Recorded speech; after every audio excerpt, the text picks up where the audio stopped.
back our two best players coming from the Magis right now. We have Chester Tolomia and Edu Mostre. First of all, congratulations sa inyong kupunan. Chester, ikaw ang unang kong tatanungin. Noong Season 10, maagang nagpaalam ang kupunan ng Judiciary Magis. Ano naman ang gagawin nyo for Season 11 just to make sure na mas makakaangat kayo sa team standings natin? Well, unang sa lahat, thank you Lord sa panalo namin. Yun nga, lagi namin sasabi sa namin sa practice, lagi kaming kailangan namin mag-step up, kailangan namin mag-self-practice, individual. Kasi sa amin, challenge kasi last tournament, early out na kami kagad eh. Kaya naano na kami, talagang nag-challenge na kami ngayon. Itong season, talagang binigay namin lahat ng game namin ngayon. You have a new head coach for this season. Can you say nakapag-adjust na kayo doon sa sistema ni Coach Gilbert Malabanan? Yes, ngayon sa tingin ko medyo na-adjust na kami. Kaso yung first game namin, medyo talagang nangangapapa kami. Tapos di namin expect na ganun ang resulta ng namin. Although pero doon na yun, tapos na yun. Lesson learned sa amin. Ito ngayon, talagang pinapractice namin ng talagang mabuti ngayon. So ano ang binago nyo sa laro nyo compared on your game against the Comelec? Ano ang nagbago for today's ball game?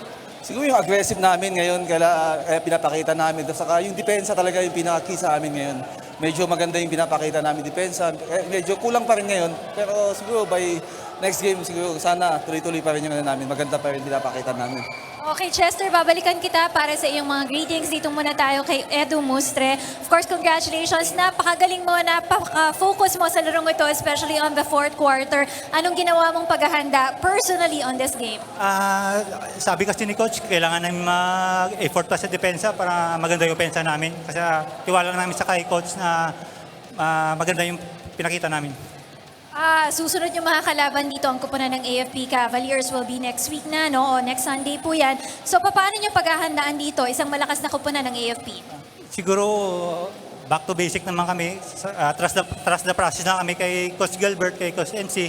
New system kami kasi. Kaya tiwala kami kay Coach na madadala kami sa panalo.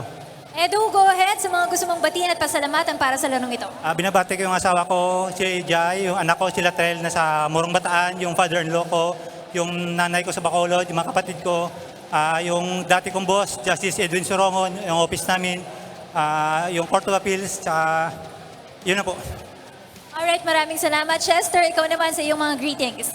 Binabati ko sa asawa ko, si Paula, sa anak ko, si Chesna, si Payus, and EB, and sa lahat ng taga-Supreme Court, sa office ni Justice Marquez, and sa nanay ko, at sa mga kapatid ko, dyan sa Zamboanga din, binabati ko sa inyo lahat dyan sa inyo. Maraming salamat po. Thank you. Maraming salamat.